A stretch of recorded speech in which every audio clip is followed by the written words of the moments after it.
Hi everyone, today check natin itong mga uptrend stocks. Start tayo dito sa Plus. Itong Plus, kung mapapansin nyo, meron siyang bullish divergence. Then yung kanyang market structure, strong uptrend siya. Kung familiar kayo sa trend strengths, meron tatlong type. Meron tayong normal, strong, saka weak uptrend. Itong scenario ng Plus, strong uptrend siya. Kasi kung mapapansin nyo, kapag nagre-retest siya, hindi niya na binabalikan yung previous breakout candle or hindi niya na pinipil yung gap. Kasi kung na-break niya to, itong previous resistance, magiging support na dapat to. Sa mga normal uptrend, binabalikan nyo tong support area na to. Sa case ng Plus, hindi na siya bumalik. Kung mapapansin nyo, kapag nagpo-pullback siya, umangat agad siya, then breakout.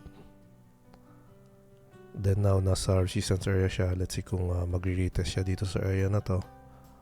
Kung wala pa kayong hawak, ito yung magandang opportunity para bumili kayo ng position kapag nag-retest siya dito sa area na to. Then kung may hawak na kayo, pwede i-trail nyo lang siya sa 20 MA. Then kung conservative kayo, pwede nyo rin gawing ito yung minor support sa 4.84.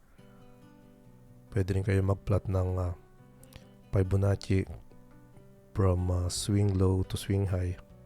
Kung familiar kayo dito, pwede nyo rin gawing support area itong 0.236 dito sa area na to. So kung mapapansin nyo, confluence din siya sa 20 MA.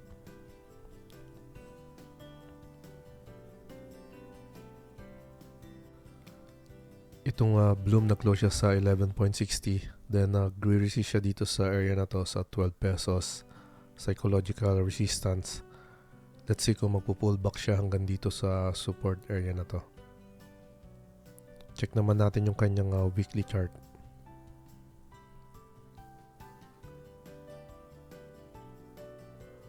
So dito sa weekly chart niya, above siya ng 920 saka ng 50 MA.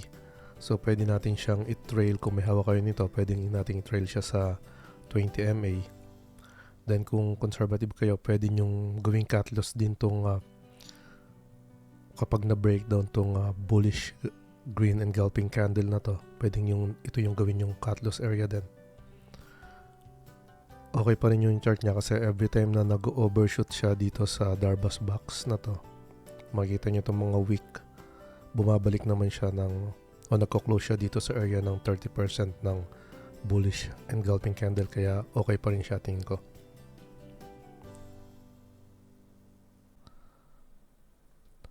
Ito namang MPI, nag-close siya sa 5 pesos. Then nasa resistance area na siya ngayon. May support din siya dito sa area na to. Check natin yung kanyang weekly chart para mas makita natin yung kanyang support and resistance. So dito sa weekly chart niya, kung mapapansin nyo, uptrend yung kanyang chart, above siya ng ating lahat ng selective MAs.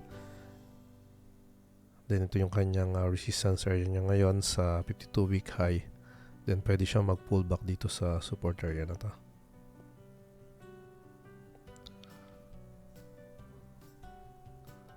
Then I think meron siyang news na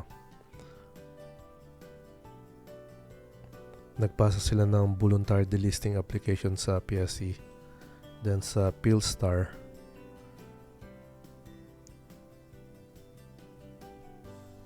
simula August 9 or nung last week, meron silang tender offer na 5.20 pesos per share hanggang sa September 7th. Yung kanyang tender offer period. So let's see kung after September 7th, kung may hawak pa kayong shares nito, hindi ko alam kung ano mangyayari sa shares natin. Ito na mga BDO, nag-close siya sa 143.50. Ito yung kanyang current resistance ngayon sa 151.40. Nagsusupport siya dito sa area na to, dito sa 50 MA. Let's see kung mag-reverse na siya ng tuluyan once na ma-break niya tong resistance area na to. And magdiretso na siya dito sa level na to. yung kanyang chart uptrend pa rin, gumagawa siya ng higher low. Then let's see kung ito na yung kanyang another higher low. Sa weekly chart naman niya,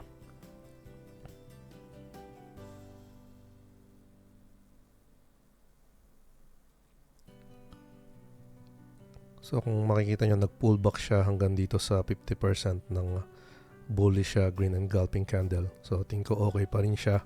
Wag lang siyang magbe-breakdown dito sa area na to, sa support na to, sa 135.40.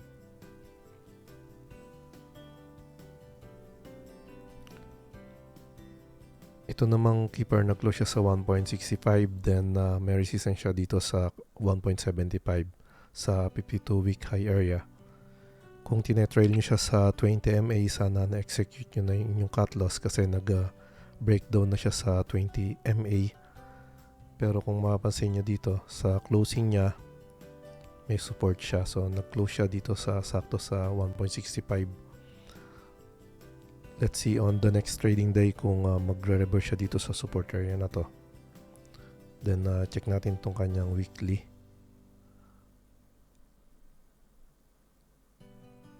So, dito sa kanyang weekly chart, almost 70% na ng bullish engulfing candle kinain niya na. So, may sign of weakness na yung kanyang chart.